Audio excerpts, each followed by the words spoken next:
Welcome to the ADHD Women's Wellbeing Podcast. I'm Kate Moore-Youssef, and I'm a wellbeing and lifestyle coach, EFT practitioner, mum to 4 kids, and passionate about helping more women to understand and accept their amazing ADHD brains. After speaking to many women just like me, and probably you, I know there is a need for more health and lifestyle support for women newly diagnosed with ADHD. In these conversations, you'll learn from insightful guests, hear new findings, and discover powerful perspectives and lifestyle tools to enable you to live your most fulfilled, calm, and purposeful life wherever you are on your ADHD journey. Here's today's episode.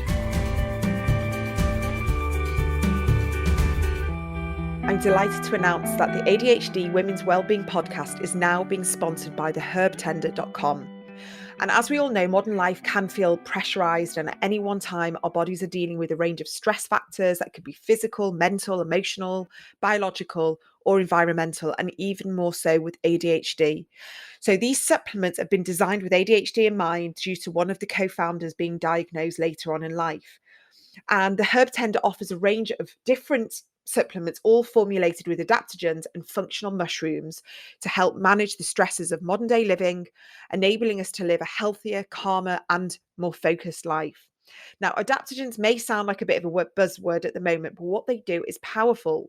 They can find equilibrium, whatever the cause of the imbalance, and they possess numerous beneficial powers, from reducing stress to aiding sleep to enhancing focus and performance and immunity. So the Herb Tender supplements are expertly formulated and they are naturally effective. So these herbs have been used safely for centuries. These powerful, intelligent herbs and mushrooms normalize our internal systems, regulate physiological function, and restore metabolic balance. Now, I've been taking these supplements regularly for the past few weeks and can really notice a difference, which is why I'm talking about them today on the podcast. And as you probably know, I'm a firm believer in building our resilience and empowering ourselves with new and evolving tools, which is why I love the Herb Tender supplements, because they support the body's ability to recalibrate in the face of stress. Now, I have a few favorites of mine, and probably for anyone with ADHD.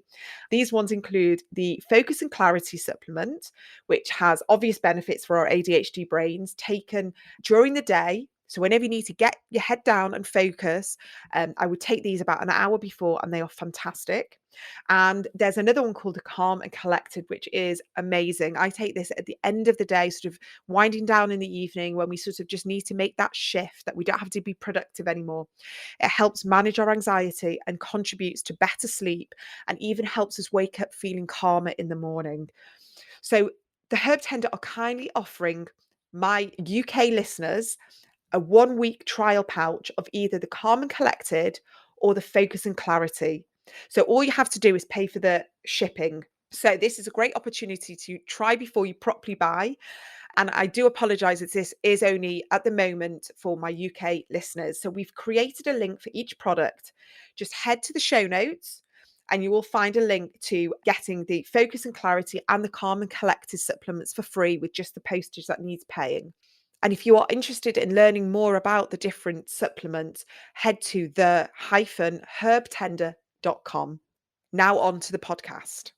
So hi everyone, welcome back to the ADHD Women's Wellbeing Podcast. I am Kate Moore-Youssef, and today we are talking about a concept that I am absolutely fascinated in.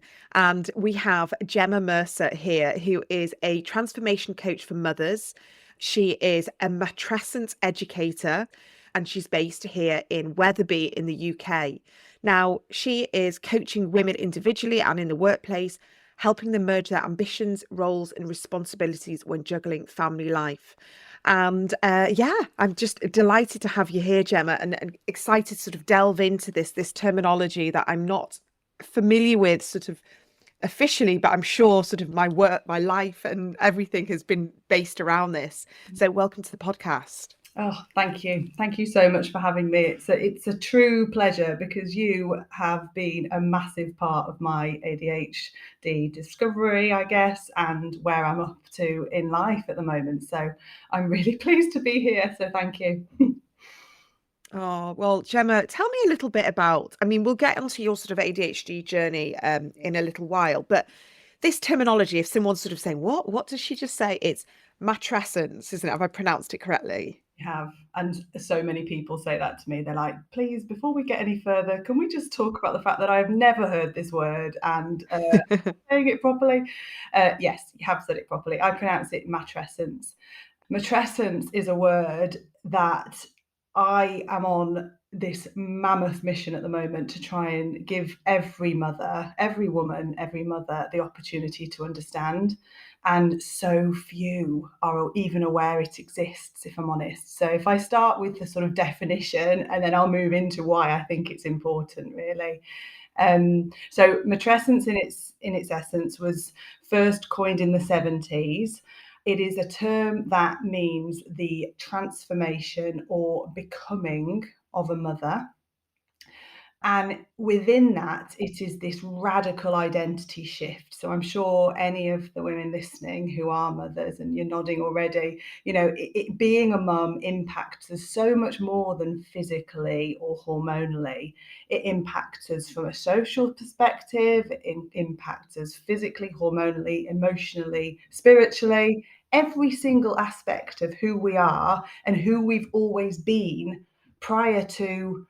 Let's face it, it starts actually when you consider having a child or you pee on that first pregnancy stick. The person that you were all those years is quite literally split in two as soon as you become a mum. We go through what we term the inner split, whereby you're in this world of push pull, all you've ever known your entire life. So for me, 32 years of being this particular version of myself is completely turned on its head, because the competing devotions of being you and having your own needs, wants, and desires, overnight, your main role and responsibility is keeping this tiny human safe and alive. And not many of us give very much, if any, thought into that before we enter motherhood. I don't know about you, but for me, it was, what travel system am I going to have? Like, what car seat? Where's the baby going to sleep? Am I going to try and breastfeed it? We don't really look at, so, okay, what about my career? What about my home life, my relationships? Time for me just don't really get looked at. So Yeah, that's yeah. I mean, listen, the shift I know for me was obviously physical, it was psychological, it was spiritual, it was hormonal, and definitely my neurodiversity or my ADHD kept with each child, hormonally, it kind of kept presenting itself. So, and I was quite young when I had my first child, comparatively to my peers and my friends, I was 25. So I don't even think I knew who I was anyway, let alone knew myself as a mother. And then each child, I think I birthed, but there was like another version of me that came out, and I can always track where I was, that year of giving birth, emotionally, and what was coming through in the books I was reading, my hairstyle, all the different things, the way my business went or my career went afterwards. So it's actually, something like you say we sort of take for granted, but actually it's so monumental, isn't it? It's absolutely massive. And that's why, I mean, for me, when I first heard about matrescence, I was going through a really challenging time. I personally had stepped away from this corporate identity that I had always had. And I know each of us have our own journey with how sort of careers and ambition works out after having kids, but everything I'd ever known about myself, masking my ADHD symptoms as well, was wrapped up in this perfectionist, go-getting superwoman, really, that was always overachieving. I was scared of failure, absolutely. I was driven by being, scared of failing, but it was on the surface, it was all about doing everything. And overnight, like, babies are messy, not just in the Mm. sort of nappy sense. Like, life is difficult. The organization, the multitasking, the range of skill set that you need to be able to function in what, let's face it, modern day society deems as being a good mum, it really, really knocked me. For the first time in my life, I was not in a place where I could suddenly control every aspect of what I was doing, because this tiny human was occupying everything. So yeah, it's big. Well, I mean, what you were working in a corporate job when you got pregnant. What was your role? What were you doing there? So my last role was international marketing manager for a big medical organization. So I'd worked there for over 10 years and I'd gradually progressed up the ladder. And it was actually when I was trying to fall pregnant that I stepped away because it was a very complex issue, but essentially my stress levels, I was making myself, not that I realized at the time quite how much, I was making myself really poorly with just putting more and more pressure on myself to be this person that everybody around me thought I was.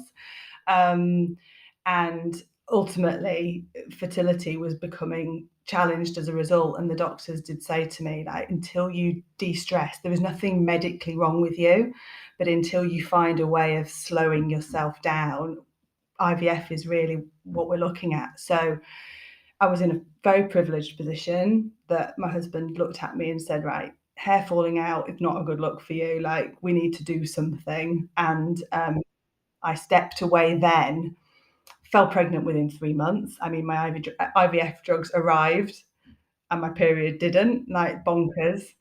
Amazing story. But the reality is that at that point, I realized that it is for some women, but for me, going back into that world of putting myself under that much pressure was just not going to be the choice I was going to make. And it was probably only 3, 4. I mean, I had 2 children when I realized I just felt so lost. And that was my matrescence coming into play because I didn't know who I was. I didn't know who I was anymore. And it was when I heard somebody first talk about matrescence. It was a bit like when I first heard somebody talk about ADHD in women. This light bulb around me just went off and thought, this is it. This is what I'm experiencing. I'm not mad.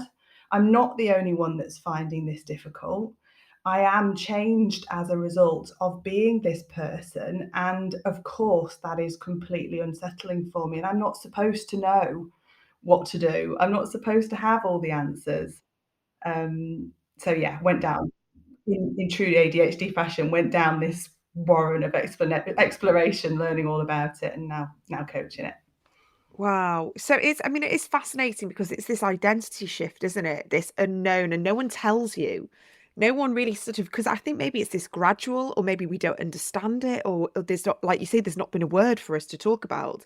We can sort of say, oh, actually, I do feel different now I've had a baby, or we go back to our old corporate jobs or any, career that we had where, like you say, we're sort of white knuckling, cortisol fueled, adrenaline fueled, masking. And I'm talking sort of maybe from an ADHD perspective, but I think a lot of other women, neurodiverse or not, can really relate to, is that there's this feeling of, is this what I really want to do? Is this how I want to show up in the world? Is this how I want to be a mum? Do I want to be stressed constantly? But also this, I think I had a spiritual awakening. Definitely, it was around I had my third daughter in 2011. Sorry, my third child in 2011. And for whatever reason, that kick-started something that I was very kind of much more like, okay, there's something much bigger at play here. And I started understanding and reading a lot more about my spirituality and all things like that. So yeah, I feel that it was maybe my matrescence kind of coming back into play, but talking to me a little bit louder. I mean, you mentioned before about adolescence. So why do we hear so much about adolescence, but this term matrescence is just not bandied around at all? Yeah, well, very good question. So it was first coined in, like I say, in the 70s, but it wasn't brought to light until Dr. Aurelie Athin more recently likened it to adolescence. And it's so, for me, this is when it really starts to come to life, because if you think in its isolation, matrescence in itself is just one word.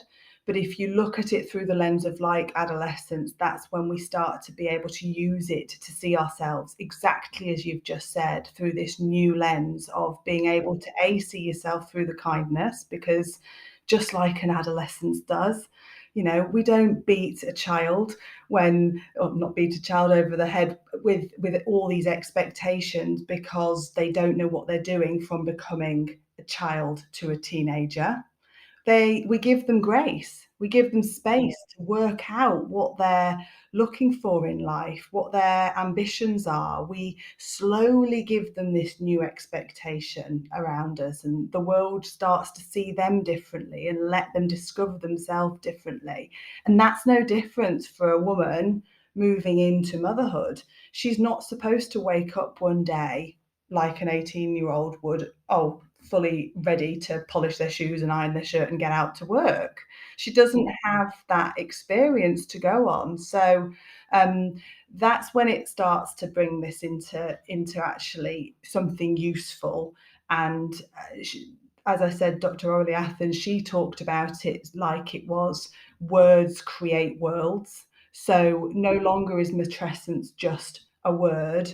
It is actually, it gives you the words to articulate how you're feeling, why you're feeling so different, why you're putting these expectations on you to feel a certain way or behave a certain way. Because let's be honest, we live in a world where society expects women, rightly or wrongly, to be able to get on and do everything. And, you know, just as you talked about, we are of the generation whereby we can do everything. Feminists work damn hard to be able to get us to be able to go out to work and strive to succeed in every possible way.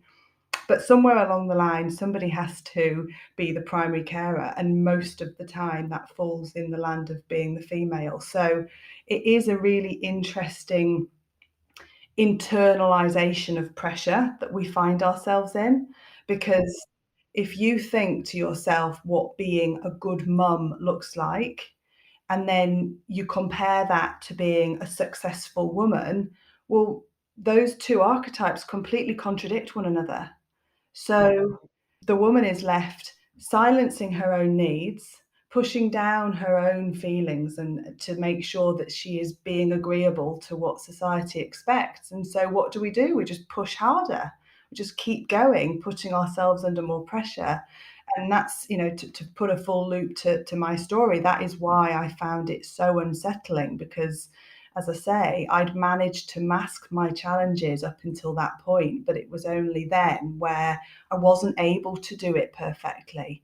Other people were finding the preparation needed to get two young children out of the door on time much, much easier than me, and through no fault of my own. You know, and that's where all of the negative shame and feelings can come in if people don't understand this. Yeah.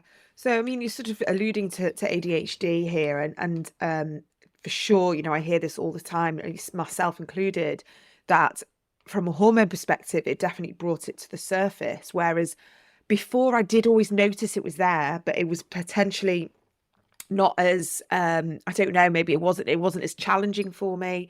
But as you know, I was having more and more children, my executive functioning, and also my identity and my self-esteem as someone that had ambition, that was creative, that wanted to be fulfilled from a career perspective, that wasn't happening.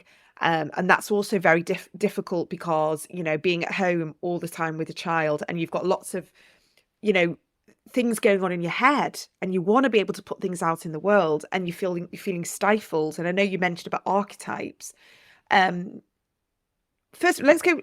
We'll park the archetypes for a second. I want to go back to the ADHD.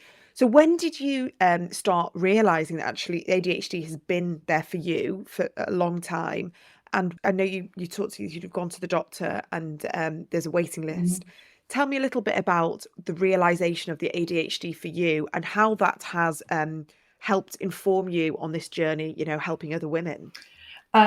So we're talking within the last 9 to 12 months, I've been aware, because like so many of us, unfortunately, the stereotype was all I ever saw ADHD as. And it was actually another mum friend who had recently been diagnosed who was talking about her situation. And I thought, my God, I can't believe this. So without saying anything up front, I went away, got onto the podcast like I did and found yourself, and obviously then the unraveling of all the understanding came through, and it was just so validating to finally see I was hearing people talk about exactly how I had been living my life, in a positive way, that this wasn't something that I was doing wrong. This was actually the way that my brain was working. And there was just so many pieces of my life that I can now, I don't remember a great deal of my childhood in terms of my learning types and that sort of thing, but I do now. I'm able to start putting the pieces together and to why I've had certain difficulties. And so, yeah, that was what gave me the confidence really to go to the GP. And yeah, I'm now in the process. I'm probably 9 months into the wait of they're saying where I am, it's a 2-year wait for, fully getting assessed. Yeah. And what's interesting that you mentioned that you don't really remember lots of parts of our childhood, and I'm totally the same.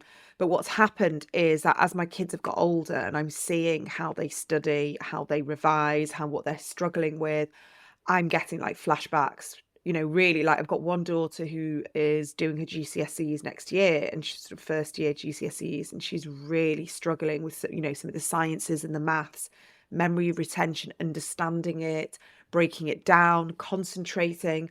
And it's just like literally brought me back to my science classes, just looking at everyone else and thinking, what have they been told that I haven't been told? Why are they getting it and I just can't get it? And this is exactly how my daughter verbalized to me last night in tears, saying to me, I just don't understand why it's not going in. I don't understand. And thankfully, she's en route to being diagnosed and being medicated, and she's open to that. Just to see her through her exams. I don't know. We'll see. But it's enabling me to unlock parts of my childhood which have been, put away. And actually, just before we came onto the podcast, I was writing on my Instagram about small t traumas and having undiagnosed ADHD and not understanding why we have these like perfectionist traits, why we always trying not to fail, always, it's that analogy of, the legs like flailing underwater and trying to seem calm, above water. That in itself is just little t traumas throughout our life, and that keeps our nervous system always hypervigilant, overregulated, hyperstimulated.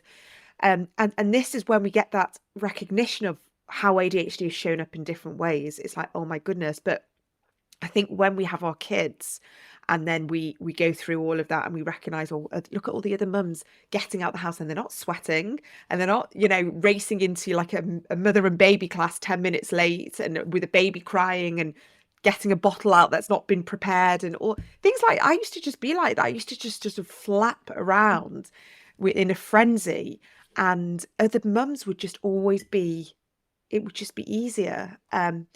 But I then found my pattern. I think I just recognized that I just needed to do things in my way. And intuitively, I stopped feeling like I needed to go to every baby class. And intuitively, I felt like I can't get to that coffee meeting or that thing or this walk because it was going to put extra pressure on me. So intuitively, I started making, more compassionate, forgiving, accommodations for myself. But that was further down the line. So tell me a little bit about what you were saying about archetypes. I love anything to do with archetypes. Is this something that you involve in your coaching for women to be able to understand this intersection of all the different? Is it the expectations that we put on ourselves from that society puts on ourselves? Yeah, 100%. And it's so fitting with what you've just said, actually, because what you've done with ADHD is exactly what I've done with my matrescence, and understanding that I have to allow myself that time to press pause so that I can start with self-kindness.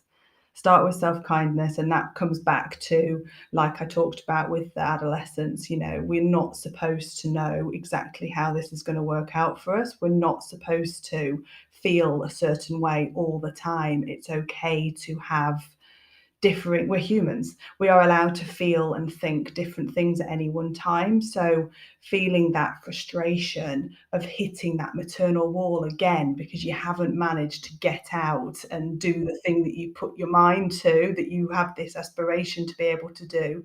The child is there with its own needs. So you have this constant push-pull of wanting to do these things for yourself, but also having the responsibility and want to do nothing more than look after this amazing thing that you've managed to create. So we start with the self-kindness piece, and then we look at values and strength that we find within ourselves. So what I mean by that is redefining what we see as value. And that comes into, every one of us here, based on our own experience, based of our own people of influence, will have an idea of what we see as a good mother. Whether you're trying to be like your mum or the exact opposite, we will all have something that we're striving to achieve. And then absolutely this, in the same vein, you will also have ideologies of what it looks like for you to be successful as your own person. And that's where I say this conflict comes in, because we are living in this world of this new identity, this push-pull between the person that we've always thought ourselves to be, and now this completely new element. It's like living in a home that you've lived in for 30 years and discovering that new extension takes on this whole new part of your world. It's just bonkers to think that same person in that same body can have these new responsibilities. And I think what's important with this is recognizing strength as, I'm doing a bloody good job in very challenging circumstances, and allowing yourself to redefine what you see as your key values, your core values for this moment in time, because that's really important with all of this. You mentioned it as well. Every baby you had, you saw your matrescence evolve into that new element, and that doesn't stop. People often say to me, gosh, I wish I'd had the knowledge of what you're talking about when I had my babies. And I stop them and I say, you've still got that opportunity. When your kids are flying the nest, going off to university, that's going to shake your self-identity all over again. Every single season of motherhood is going to bring with it new challenges. We all know that. And so it's seeing, well, what you live for now and what you see as important in your life in this moment. For me, with a 7-year-old and a 5-year-old, that's going to be very different in 2, 4, 6, 10 years time. And I need to be able to move with fluidity and self-kindness through that, because my ambitions and my goals in life will continue to evolve. And that's what this, when I say it's more than just a word, it gives us that ability to start looking at what we want now in this moment. Yeah.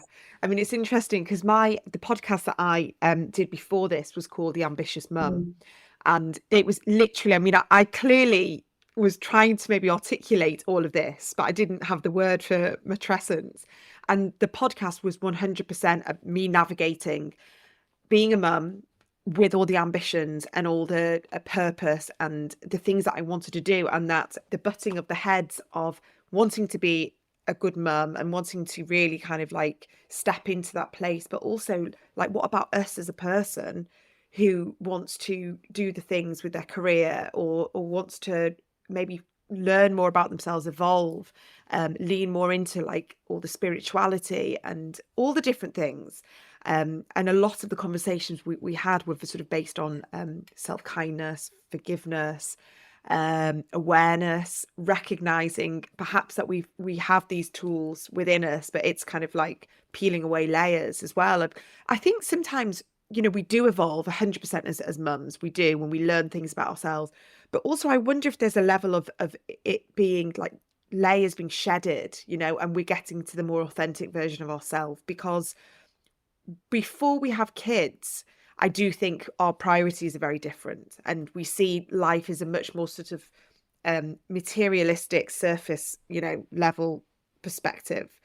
And then as we have our kids, life gets like really intense, and with that, our feelings and emotions become much more intense, and so we're more authentic. And the rage and the anger and the sadness and the resentment and the fear and all the things that come into play are very, very real. So I do think our kids allow us to step more into that authentic space if we welcome it in, because it is very easy for us to just kind of numb, go back to our jobs. And, great if we can go back to our jobs and feel ourselves. That's an amazing thing. I'm not saying that everybody has this huge awakening and has to like completely revolutionize their life. But I guess it's coming with more of an understanding of who we are and how we want to show up authentically. I'm just interrupting today's episode because I want to let you know about a brand new workshop that I am planning. It's called Tapping Into Your ADHD Gold, and it's happening on Tuesday, the 14th of March at 12 p.m. UK time. Now, I speak to so many of you, and so many of you tell me that you feel like there's unfulfilled potential, that if you'd known about your ADHD, you would have done things differently. And now, with this new diagnosis, we see life and our desires through a new lens. I want to help you tap into that goal that has always, always been there. And sometimes with ADHD, we don't know how to get out of our heads. We do often come to a point of self sabotage. And I really want in this workshop to help guide you through those limiting beliefs, those old stories that have been holding you back, the knowledge that you didn't know that was there, and help you come out of that stuck loop into those amazing desires, incredible ideas that you have, and get them into action. Now, this can be about your career, this can be about your lifestyle, it can be about anything that you want to start living to that full potential. So if you are interested, this is a new way of working with me. This is a 2-hour workshop, by the way. So we will have a break in between, but this is going to be quite deep, powerful work. We're going to be going into the old beliefs, the old stuff, and we're going to clear and we're going to release. We're going to use some EFT. We're going to really get into the nooks and crannies of what you believe has been holding you back. And then we're going to start using some really powerful visualizations, manifesting desires, talking about the things that we want, and really coming up with an action plan, practical steps and ideas. So this can be anything with regards to a business, anything entrepreneurial, but it can also just be about changing your life now you understand your ADHD brain better.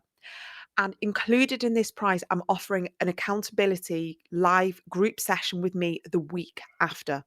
So this is going to be another hour with me, really going into the practical steps. Maybe you've got some questions, maybe you want to bounce some ideas off with the other group members and really get you over that line.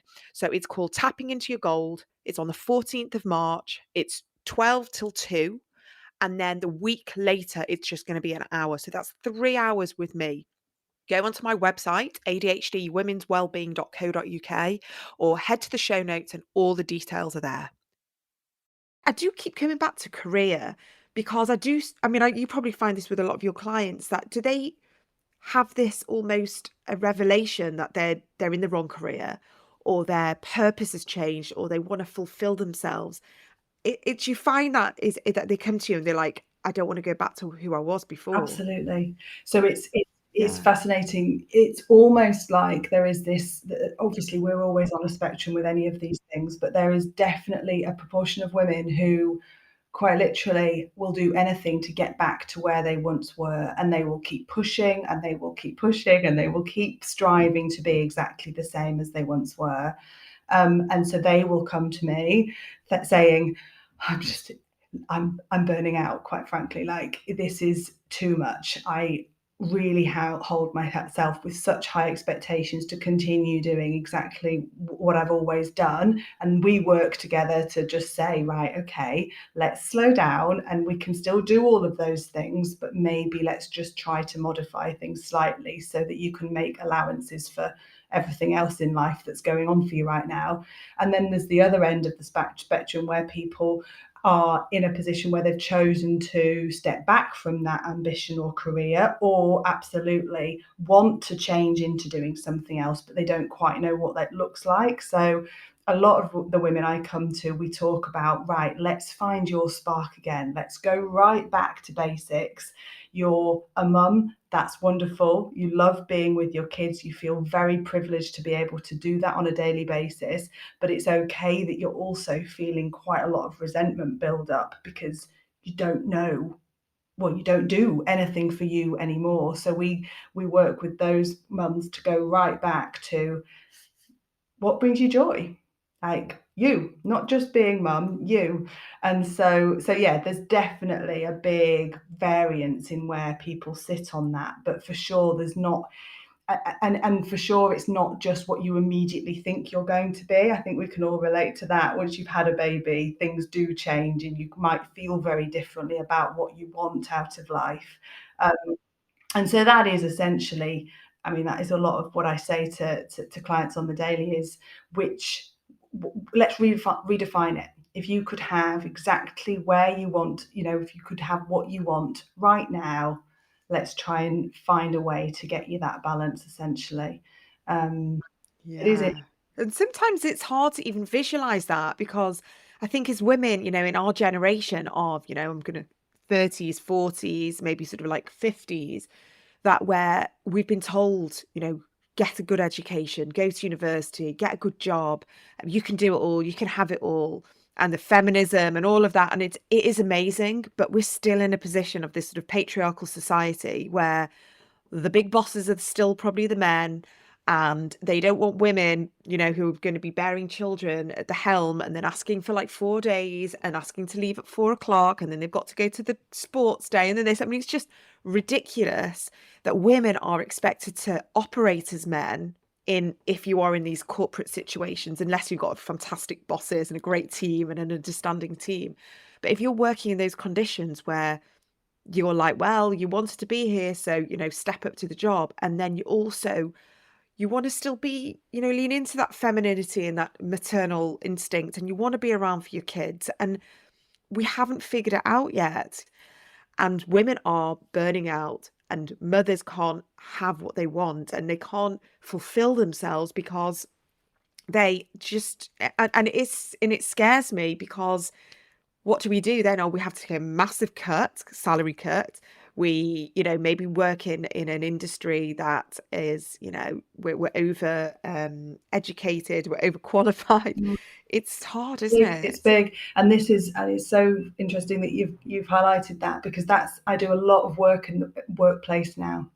So, saying to HR departments, DE&I teams, any leaders that are interested, basically, look, this is absolutely flexible working, sorting out childcare costs, huge societal systemic problems that women are facing. We have to tackle that.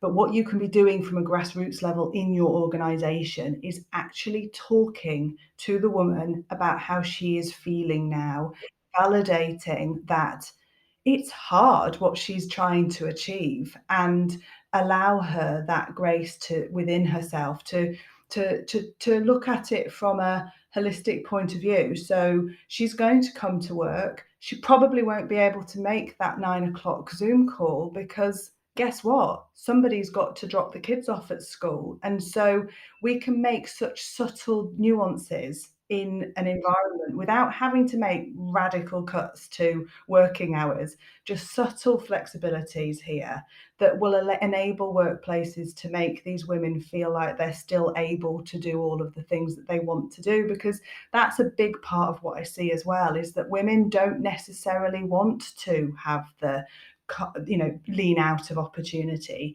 step down in career paths. There's a massive benefit to women in being in leadership positions, and we are, unfortunately, our hands are being tied, because the reality is that women, the children will win. If we're not in a position where we can do both, difficult choices will make, retention at workplaces suffer, and women will have to make that choice to leave. And it's a genuine shame, because if companies were more open to this, and don't get me wrong, some are. I'm working with a lot of organizations now, and it's amazing how on board with this people that might surprise you are. But the reality is that it is that grassroots change, because I've been that person. I was that, I don't know, 26-year-old marketing manager without children, looking at the women that were coming back post mat leave thinking, well, and until you've been in that lens, it's very, very difficult to actually appreciate all of the different challenges that are coming in. So, yeah. Yeah. I mean, it's reminding me of a program that's on TV at the moment called Maternity. I don't know if I think it's called, and it's about three doctors. It's on ITV, and it's about three doctors all going back after maternity leave. One's a surgeon, one's a pediatrician, and one's I don't know, like a general doctor. And it's showing them how they are coping with going back, with the expectations and their ambitions and everything. And it's just a really interesting lens that that it's being shown through, because these women are sort of highly qualified, but they've still got the same kind of like internal battles that are going on, and picking up their kids and racing into work and then switching their brains over. And then, you know, something happens. We all do it. And I'm sat there in a Zoom meeting and I go, oh my God, I've forgotten to put the thing in the school bag. And I've got to sit there and be like, pretend that I'm like, oh my God, I need to email the teacher right now, but I'm in the middle of a Zoom meeting and I can't do that. And it's the way our brain, and, you know, especially with ADHD, is that our brain is all over the place, backwards and forwards.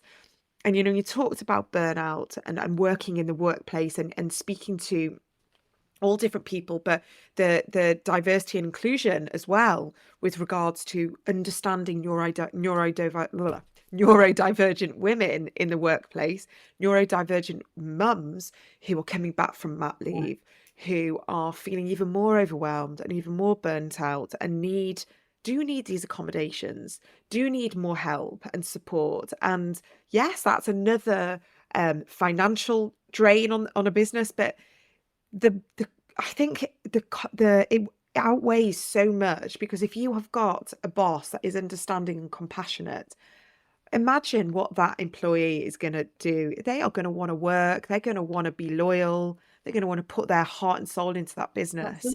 Yeah, that's it. just by having understanding and compassion.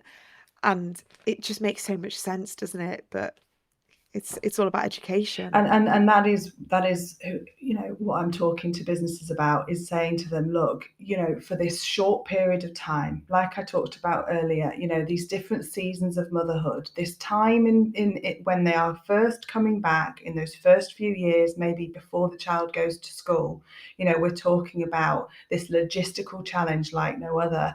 And if they can support them through that, make them feel valued, then retention is going to be, I mean, they're going to be loyal, like you say, they're going to be there, they're going to be driven to want to stay. And that for, yeah, is so beneficial. Yeah. So tell me how, I mean, how can people work with you if they're listening to this conversation now and they're thinking, oh my God, this is exactly me right now? Or maybe they are recognizing they're a few years into this and have never been able to articulate it and validate it. What kind of options have you got for women who would like to work with you? So I do one-on-one coaching just with the individual woman. They can approach me via, well, Instagram, I'm on there, which is Gemma with a G _ Mercer, MERCER. Also gemmamercer.com is my website, so they can find the details of the individual coaching packages there. And then I also work with organizations, so I can go into workplaces, I can educate leaders on what matrescence is and why, things that we've talked about, why it's so critical that organizations are open to understanding this. And so my website for that is understandingmatrescence.co.uk, so people can find me there also. So yeah, I do the educational workshops and then also the coaching, similar to the individual coaching, but I can do that in the workplace as well. Yeah, I mean, it just feels like there is this shift now, and it is amazing to hear people are wanting to learn more about matrescence, but also, you know, you're hearing about menopause workshops and recognizing how valuable women are in the workplace and what we can contribute and what we can bring. And instead of sort of like batting us down and giving us more hurdles and challenges, if we're just sort of gentle steering and, you know, accommodations for a few years, or just recognition of what we're going through. And again, I don't want to stereotype, but I just know that most men, you know, they may take paternity leave, but most men, I'm going to speak maybe just my husband, he gets to work and he doesn't really think about all the other stuff going on. You know, he's definitely, as our kids have got older, he's definitely become more attuned to it for sure. And he is a lot more sort of, you know, he answers he answers school emails, and he'll remind me about school things while he's at work. So his brain is a bit more switched on to that. But before, he would literally park his car in the car park, get out, and that would be it till 5, 6 o'clock. And so just for men to be able to understand that, that this is going on, and hopefully also to welcome more men to talk about it, because it can't just be a female, they're both parents. And so maybe allowing a bit of compassion and openness for men to sort of step into that role as well, of being actually, being a father has changed me as well. And it's not just, I mean, do you have men that come to you, just before we close, that say that? Yeah, no, that is a really good point. Absolutely. So I talk to men about both patrescence, but also from the lens of what their partner is experiencing, because quite often, again, to stereotype, the men want to be the fixers and they don't understand why the woman is struggling in the way that she is.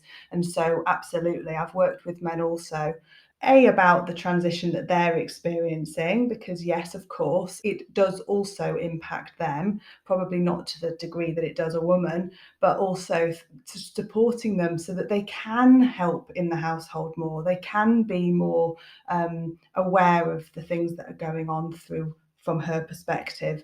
And that's a big part of all of this, is it's educating the woman and the people around that person so that everybody can be involved in making slight changes to enable, basically, because it's about empowering the person to talk about how they're feeling, what they're experiencing, validating it from themselves, but also upskilling themselves to be able to say, actually, I need a bit of help here.